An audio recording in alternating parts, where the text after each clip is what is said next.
আমরা তো হারিনি যে যাব। হারলে আমি যদি শপথ নিতে যেতাম তাহলে আমি রেজিগনেশনটা করতাম। এখন তো কোয়েশ্চেন ডাজন্ট অ্যারাইজ। জোর করে দখল করে যদি কেউ মনে করে যে আমি কি রেজিগনেশন দিতে হবে, নো, নট দ্যাট। আপনাদের সকলকে আমরা অল ইন্ডিয়া তৃণমূল কংগ্রেসের পক্ষ থেকে স্বাগত জানাচ্ছি যে আপনারা কালকেও সারাদিন অনেক কাজ করেছেন, এই 1 মাস ধরে করেছেন, তা সত্ত্বেও আপনারা যে এসে উপস্থিত হয়েছেন সেই কারণে আপনাদের কাছে আমরা কৃতজ্ঞ। আমাদের প্রথম কথা হচ্ছে আমরা কিন্তু হারিনি। আমাদের 100 সিট জোর করে লুট করা হয়েছে এবং আমি সরি টু সে দিল্লি থেকে কায়দা করে প্রেসকে ফার্স্ট রাউন্ড কাউন্টিং হওয়ার সাথে সাথে রটিয়ে দিয়েছে। আমি আগেই আপনাদের বলেছিলাম, আমার ভিডিও আপনারা দেখে নিন তার 2 দিন আগে, যে ওরা কিন্তু প্রথমে বিজেপি এরিয়া দিয়ে শুরু করবে এবং ইলেকশনে কাউন্টিং হয় 14 থেকে 18 রাউন্ড। প্রথম 2-3টে রাউন্ড ওরা কিন্তু কাউন্টিং করবে প্ল্যান করে বিজেপি ওখান থেকে, যাতে ছেলেপেলেদের মরাল ভেঙে যায় আর বিজেপি গুন্ডামি করতে সাহস পায়। আমাদের লড়াইটা বিজেপির সাথে ছিল না, আমাদের লড়তে হয়েছে ভিলেন ইলেকশন কমিশন, যিনি ব্ল্যাক হিস্ট্রি তৈরি করেছেন ইন্ডিয়ান ডেমোক্রেসিতে। Sad to say CEC became the villain of this election to loot the democratic rights of the people and to loot the EVM machine. Can you tell me that after voting EVM machine, 80 to 95% is the charge? How it is possible? আমরা যখন প্রথম জিতেছিলাম আমি বলেছিলাম কারো উপর যেন কোনো অত্যাচার না হয়, বদল চাই, বদলা নয়। আমরা কিন্তু সিপিএমের একটা পার্টি অফিসে হাত দিইনি, আমরা কোনো অত্যাচার করিনি। আমি রবীন্দ্রসঙ্গীত আর নজরুল গীতি গাইতে দিয়েছিলাম।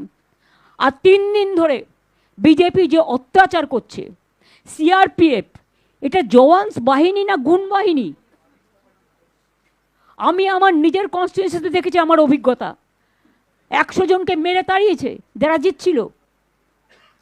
ওরা এমনি জিতলে আমার কোনো অভিযোগ থাকতো না, জিততেই পারে, নির্বাচনে হার জিত আছে, কিন্তু সেটা তো নয়। আমরা তো হারিনি, জোর করে ফোর্সফুলি তুমি ক্যাপচার করেছো টোটালটা। যখন আমরা প্রায় 200টা সিটে এগিয়েছিলাম, একতরফা মিডিয়ার ক্যাম্পেনে পরে ওরা স্টার্ট করেছে টর্চারিং বাইরের লোক দিয়ে। And CRPF just like goons, every counting centre they didn't allow the press media, they didn't allow the CCTV footage, they didn't allow the candidate to go enter. How they misbehave, we don't have any respect for them. I'm sorry. মামাটি মানুষকে ধন্যবাদ জানাই, জিন্দাবাদ জানাই যারা আমাদের vote দিয়েছেন, কিন্তু এদের অত্যাচারের জন্য আপনাদের ভোটটা হয়তো অনেক জায়গায় আমরা রক্ষা করতে পারিনি, তার জন্য আমরা ক্ষমা প্রার্থী। ক্ষমা যাদের চাওয়া উচিত তারা তো ক্ষমা চাইবে না, আমরা তার জন্য ক্ষমা চাইছি। এই পর্যন্ত। আপনাদের কোনো কোয়েশ্চেন থাকলে 1 by 1 জিজ্ঞেস করতে পারেন। ইয়েস। কেন, কিসের জন্য? আমরা তো হারিনি যে যাব। হারলে আমি যদি শপথ নিতে যেতাম তাহলে আমি রেজিগনেশনটা করতাম। এখন তো কোয়েশ্চেন ডাজন্ট অ্যারাইজ। জোর করে দখল করে যদি কেউ মনে করে যে আমি কি রেজিগনেশন দিতে হবে, নো, নট দ্যাট।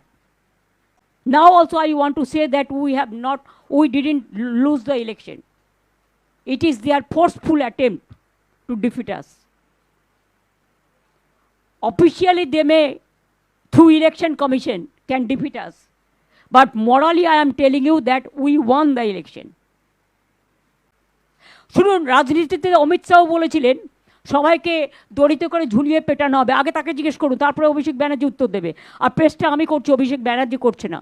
যার জিজ্ঞেস করার আমাকে জিজ্ঞেস করুন। কোনো সন্ত্রাস হয়নি, সব মিথ্যে কথা। NIA থেকে শুরু করে একটা চকলেট বোম ফাটালেও কতবার 355টা টিম পাঠিয়েছে বাংলায়। এখন হিউম্যান রাইটস কোথায়? শিডিউল ট্রাইব কমিশন কোথায়? উইমেন কমিশন কোথায়? চিলড্রেন কমিশন কোথায়? কোথায়? ঘুমোচ্ছে কুম্ভকর্ণের মতো নাক ডেকে? লজ্জা থাকা উচিত, নির্লজ্জ, বেহায়া। हाँ वो मीटिंग करके करेगा। एक कोई हमारा पार्टी बीजेपी का माफिक नहीं है जो इंस्ट्रक्शन देता है होता है। हमारा पार्टी हमारा डेमोक्रेटिक सिस्टम फॉलो करके करते हैं।